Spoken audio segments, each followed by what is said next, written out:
Oke, assalamualaikum warahmatullahi wabarakatuh. Alhamdulillahirobbilalamin.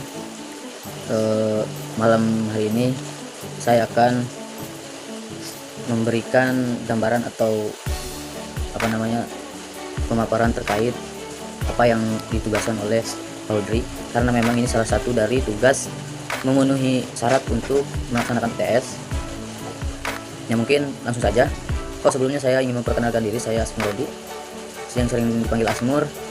Nah, di sini saya kebagian kelompok 3, yang mana di kelompok 3 ini ada beberapa orang dan beberapa tema juga. Kebetulan saya kebagian tema yaitu penyebab dan motivasi anti korupsi. Oke, langsung saja terkait. Saya akan menjelaskan atau memaparkan penyebab anti korupsi dulu. Jadi gambaran dari korupsi dapat terjadi jika adanya kekuasaan, monopoli kekuasaan yang dipegang oleh seseorang dan orang tersebut memiliki kemerdekaan bertindak atau wewenang yang berlebihan. Nah, jadi seseorang ini ketika melakukan korupsi itu melakukan monopoli, yang mana dia mempunyai kewenangan kebebasan terkait hal-hal apapun. Nah, selanjutnya, jadi tanpa ada pertanggungjawaban yang jelas.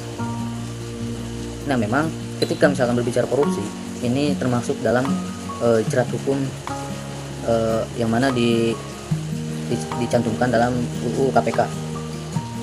Jadi pemberantasan korupsi.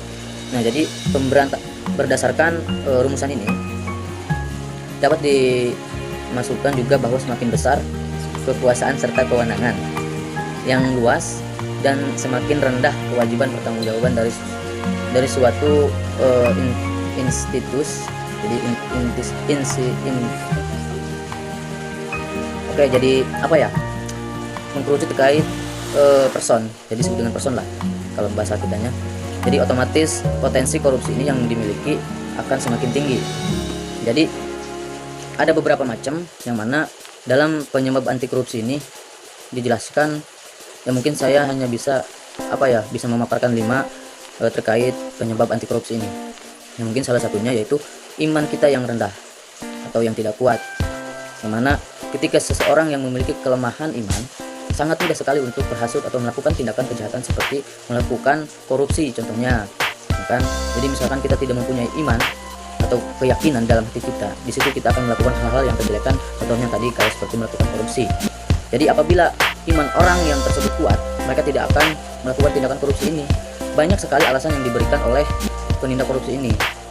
Nah, jadi sebenarnya banyak kejadian yang mana salah satunya mungkin dari kelemahan iman kita sendiri dari melakukan korupsi tersebut, sehingga dia tidak melihat atau menimbang ketika melakukan korupsi tersebut. Jadi yang selanjutnya yaitu lemahnya tidak tegas atau penegakan hukum merupakan faktor perkembangannya tindak korupsi. Jadi prinsipnya itu tidak melihat dari penegakan hukum. Jadi masuk juga ketika misalkan dari penegakan hukum itu kurang ataupun lemah, jadi seorang itu atau sekelompok orang itu akan melakukan korupsi. Jadi kan pandangannya itu ketika misalnya melakukan korupsi, beliau memandang bahwasanya dalam negara ini ketika berbicara hukum itu ya kurang. Ya itu kan ada satu yang mana hukum itu bisa dibeli, mungkin seperti itu. Dayus, yang dayus. Jadi yang selanjutnya yaitu poin selanjutnya dari kurangnya sosialisasi atau penyuluhan kepada masyarakat. Nah, jadi kan ada voksi atau tugasnya dari pihak, contoh misalkan dari KPK. Nah, itu sebenarnya harus benar-benar terkait penyuluhan atau memberikan sosialisasi terhadap masyarakat. Seperti apa gambaran korupsi dan pencegahannya kayak gimana, dan hukumannya pun seperti apa. Jadi hal ini dapat menyebabkan masyarakat tidak tahu tentang mengenai bentuk atau tindakan korupsi, kan yang tadi saya bicarakan.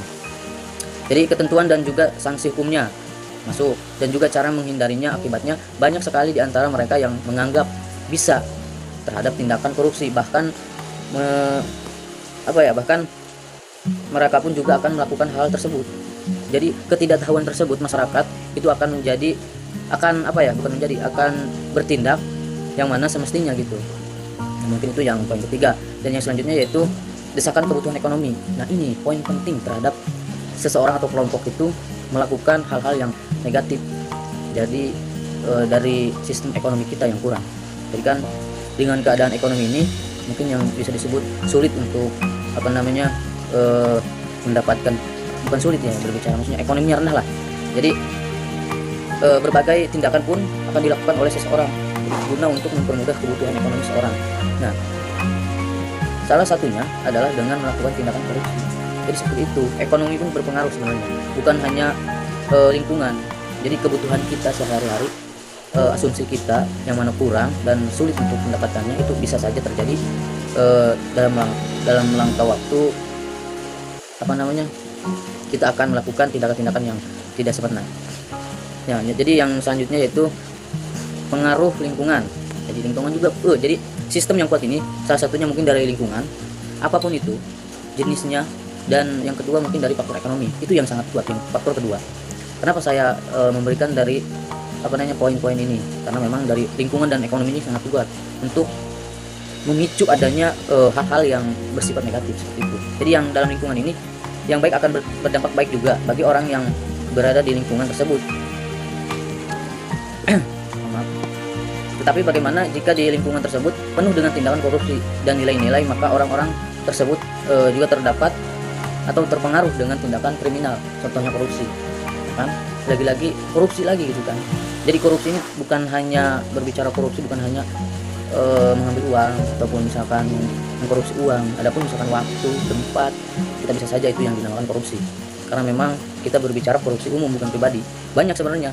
Jadi dari korupsi pribadi banyak juga, dari umum juga banyak. Contoh misalkan dari contohnya sekarang ini negara kita ini sedang ibarat kata menghabiskan uang lah, yang mana banyak program di mana-mana sehingga masyarakat pun terkecoh oleh program tersebut, sehingga mereka pun, karena memang masyarakat itu